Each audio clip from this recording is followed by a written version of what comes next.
இப்போ நம்ம வாங்குறோம் பார்த்தீங்களா, சிக்கன் பகோடா 2 இடத்துலையுமே வாங்கியிருப்போம். ஃபர்ஸ்ட்டு வாங்கின கடையும் கடைசியாக ஒரு காட்டுக்குள்ளே வாங்கின மாதிரி இருக்கும் பார்த்தீங்களா. இந்த 2 கடைக்காரங்களும் வந்து அண்ணன் தம்பிங்க தானா. நடுவில் ஒரு பாய் கிட்ட வாங்கியிருப்போம் பார்த்தீங்களா. அந்த பாய் கரெக்டாக ஜங்ஷன் கூட்டோட ஜங்ஷனில் லெஃப்ட்டில் விழுப்புரம் ரோடு திரும்பினீங்கன்னாக்கா வெள்ளச்சி வேணுகோபால் மண்டபத்துக்கு எதிரில் கடை வச்சிருக்காப்புல. என் மொபைலில் சார்ஜ் இல்லாதால என்னோட தம்பி மொபைல் தான் வீடியோ எடுத்துகிட்டு போகிறேன். ஸோ ரொம்ப நேரம் ஷூட் பண்ணிக்கிட்டு எல்லா கடைகளையும் உட்காந்து பேசிக்க டைமும் கிடையாது.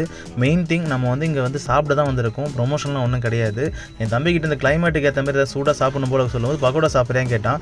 எங்கே நல்லா இருக்கும் சொல்லும்போது ஒரு 3 ஸ்பாட் இருக்குது, எங்கே வேணும்னு கேட்டான். அப்போ 3 ஸ்பாட்டும் கூட்டு போட எது நல்லா இருக்கு நான் சொல்கிறேன் சொல்லிட்டு நான் வந்து வாங்க போனோம். இது நடுவில் வந்து என்னோட ஃப்ரெண்டு ஒருத்தனை பார்த்தேன், ஸ்கூல் ஃப்ரெண்டு. அதாவது கிட்டத்தட்ட 17-18 வருஷத்துக்கு அப்புறம் நான் ஸ்கூல் படிச்சதுக்கு அப்புறம் இன்னைக்கு தான் அவனை பார்க்குறேன்.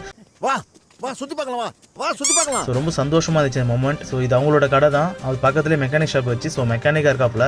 பார்க்கவே ரொம்ப சந்தோஷமா இருந்துச்சு. நம்ம கூட படித்தவங்களை பல வருஷத்துக்கு அப்புறம் திரும்பி பார்க்கும்போது இருக்க ஒரு சந்தோஷம் பார்த்தீங்களா, ரொம்பவே விலை மதிப்பு இல்லாதது. ஸோ அதே ஹாப்பியோட அப்படியே ஸ்பாட்டை தேடி போய் உட்காந்து சாப்பிட ஆரம்பிச்சு. என் தம்பி என்ன பண்ணுறான், பழுவுலாம் தள்ளி விட்டு வாடா போய் எடுக்கலாம் சொல்லிட்டு உள்ளே கூட்டு வந்துட்டான். நம்மளாம் தான் எடுப்போமா, என்னதான் இருந்தாலும் இங்கே இருக்கிறவங்க தான் தைரியம் பயங்கரமாக இருக்குது. இப்ப நான் தான்டா ஊரோட டாப்ல இருக்கிறேன். சேமா இருக்கணும் இது. ஒரே மாசம்